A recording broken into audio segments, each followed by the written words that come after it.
Good morning students.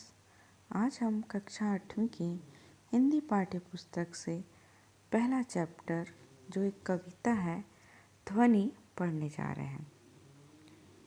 ध्वनि ध्वनि का अर्थ होता है आवाज़ और इस कविता के कवि हैं सूर्यकांत त्रिपाठी निराला जी। कौन है? सूर्यकांत त्रिपाठी निराला जी। इस कविता में निराला जी ने ध्वनि नामक कविता में कलियों एवं पुष्पों के माध्यम से कवि ने देश के युवाओं को गतिशील एवं जागरूक बनाने की चेष्टा की है। कवि का मानना है कि उसके जीवन रूपी उपवन में अभी अभी वसंत का आगमन हुआ है। अभी उसके कवि जीवन का अंत नहीं हो सकता है। तो आइए अब कविता को पढ़ते हैं। अभी न होगा मेरा अंत, अभी अभी तो आया है मेरे मन में मृदुल वसंत। मृदुल का अर्थ होता है कोमल।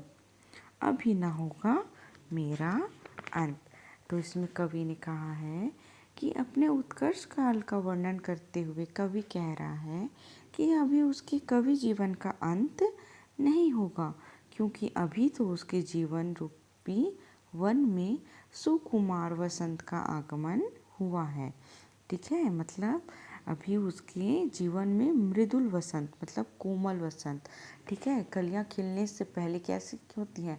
बहुत ही मुलायम छोटी सी कोमल सी एक कली होती है, फिर वो बढ़ते हुए पुष्प और पुष्प के बाद फल और इस प्रकार से वो बढ़ता है। तो अभी उसके जीवन में क्या हुआ है? सुकुमार वसंत का आगमन हुआ है। यह तो उसके कवि जीवन का उत्कर्ष काल है, अभी उसका अंत होने वाला नहीं है। मतलब अभी कलियां क्या हुई हैं? अभी आई हैं, अभी वह फूल का रूप नहीं ली है। मतलब उसके जीवन में अभी वसंत का आगमन हुआ है। हरे हरे ये पात, डालियाँ कलियाँ कोमल गात, मैं भी अपना स्वप्न मृदुल कर फेरूंगा निर्दृत कलियों पर, जगह एक प्रत्युष मनोहर। इसमें कवि कहते हैं कि बसंत के आने से उसके जीवन रूपी वन में चारों ओर पेड़ पौधों पर हरे हरे पत्ते आ गए हैं, उनकी डालियों पर कोमल कलियां आ गई हैं। सभी पेड़ पौधे नए नए कोमल पत्तों से ढक गए हैं। ठीक है, स्वपन मृदुल कर। इससे लगता है कि उसका शरीर कोमल हो गया है। इससे कवि के जीवन में भी उत्साह का संचार हो गया है। वह अच्छे कार्यों के माध्यम से यश का प्रसार करना चाहता है। वह अपने स्वप्निल हाथों को, ठीक है, मतलब मुलायम हाथों को निद्रा से अलसाई कलियों पर फेरना चाहता है तथा उन्हें सुंदर प्रभात का संदेश देना चाहता है। इसका अर्थ है कि निराशा व आलस में डूबे नव युवकों को अपनी कविता के माध्यम से प्रेरित करके उन्हें उत्साह से भर देना चाहता है, जिससे वे सजग होकर रचनात्मक कार्यों की ओर प्रेरित हो सके। कवि कहते हैं कि जो व्यक्ति, जो युवा अभी आलस कर रहे हैं, कवि चाहते हैं कि वह युवा आलस को छोड़कर एक नव जीवन की चेतना से भरकर रचनात्मक कार्यों की ओर आगे बढ़ें। पुष्प पुष्प में तंद्रालस, लालसा खींच लूँगा मैं, अपने नवजीवन का अमृत सहज सींच दूंगा मैं।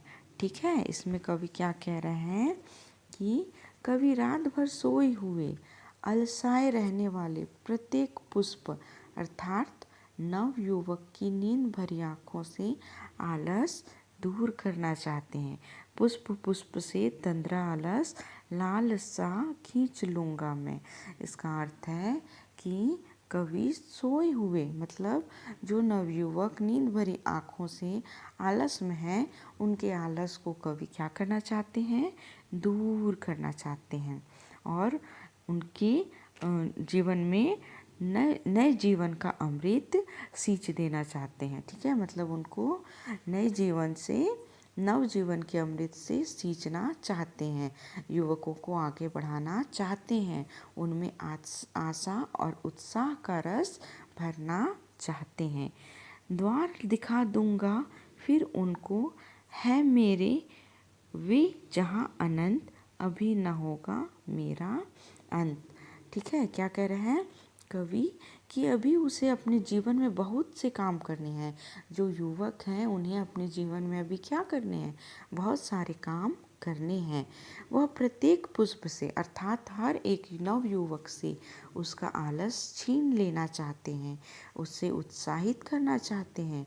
कवि का अंतर्मन चाहता है कि जिस रचनात्मक कार्यों के सौंदर्य को चारों ओर अनंत काल तक बिखेरता रहे।